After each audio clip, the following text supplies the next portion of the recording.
she's the person we go beyond the panel with every week. It is my friend Marie Wilson. Marie, how you doing, friend? I'm great. How are you? I'm doing so well. It's been a wild week. I feel really good about life right now. I feel really good after reading Charles Soule, Star Wars #8. This was a blast of an article. I cannot get too much Rebellion, Empire, post-Empire Strikes Back. It's a really rich era. And I'm going to start in right with this. I think that's a good setup for what's happening right now in the comics. But it looks like the Imperials are still hot on pursuit of the Rebel Alliance.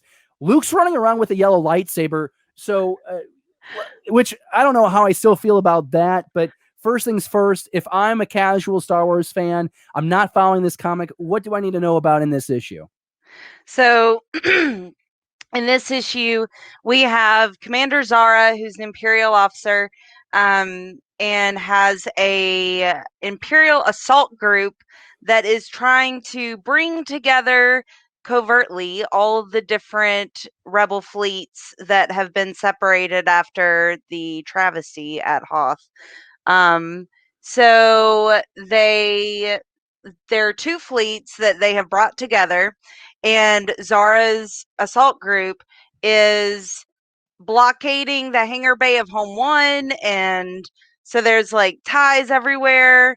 And then Zara sneaks in to Leia's ship and tries to take away her hope. And that's kind of what the main thrust of this issue was Commander Zara trying to bring Leia down a few notches. You know, I guess I get tied up on it's not canonical rewrites, but I definitely think the comics allow some flexibility to really kind of, I don't know, just really play in that sandbox and really spread it out. I feel like sometimes we as fans were just so critical and we're so strict on this is what happened, this is canon, and then anytime we explore the in between, we get very like territorial about it. You know, can you explain how does Luke have this yellow lightsaber right now? What's the significance of that? So Luke's yellow lightsaber was taken from a temple that he went to where the Grand Inquisitor, spirit, fiery, ghosty spirit thing, came out and tried to stop him from taking this, what is supposedly, I would think, a Jedi Temple Guard lightsaber. And so he's got that saber right now. He doesn't have his green saber yet. That hasn't come along yet. I'm sure they'll show it in the comics how he got that, how he created his own saber. But yeah, it was a Temple Guard saber. So I think that's pretty cool. I thought it was pretty cool.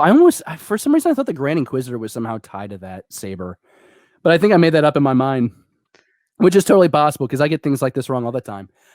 When I also saw that there was a Star Wars Adventures comic, I believe, that came out this week, and it looked like there was maybe a Tale from Vader's Castle that dropped as well. You know, we got some dads and moms in the chat. You know, we don't have to go into what they're about, but those are lines that you think would be great for kids to dive into.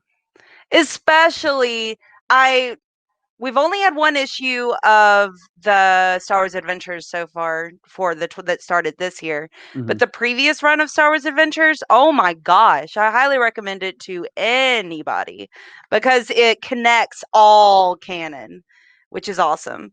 And the Tales from Vader's Castle are just wonderfully spooky fun, not too scary, although some in the past have been a little creepy. But Shadow of Vader's Castle is what just came out, and it was really good. And I know that you did a review on your blog of that. Yeah, I just think that series did such a better job of just telling a story there. I always compare it to Screaming Citadel, that 5-issue miniseries that did not land well with me whatsoever. It was trying to do Star Wars horror. There were like those zombie Gungans and Ithorians that was kind of cool. And then after that second issue, it just really tanked for me. But I think that this latest series is a lot of fun. And Yeah, it's a great comic that I think that parents and kids can read through. And, it's not the most serious of Star Wars, but it's fun. And it's another good way to support our local comic book shops. Marie, looking ahead, what's the Star Wars comics that we need to be looking at for next week that we should be prepared to pick up?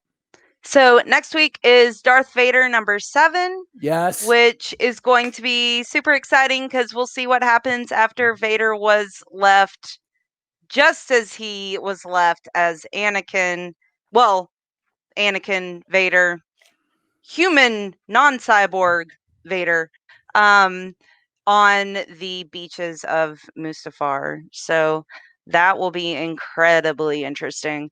And the second issue, and then I think maybe Star Wars Adventures Annual 2020 will be out too, but that keeps being pushed along. Well, Yeah. like a lot of comics have been pushed because of the pandemic. So I think they're trying to get some bearings still. I know that a lot of stuff is still shuffled. Yeah. But looking forward to all that stuff. And, if you like anything that Marie was able to break down in the last couple of minutes, go to your local comic book shop, find them right now. They could really use the support because of the pandemic. Find these comics, start a pull list, and dive into these comics because they are a lot of fun. I'm a Charles Soule fan. I really do like the Star Wars run, but Greg Pak's Vader, that has a next issue coming out next week, like Marie just said, that is the best Star Wars comic story out there right now, hands down.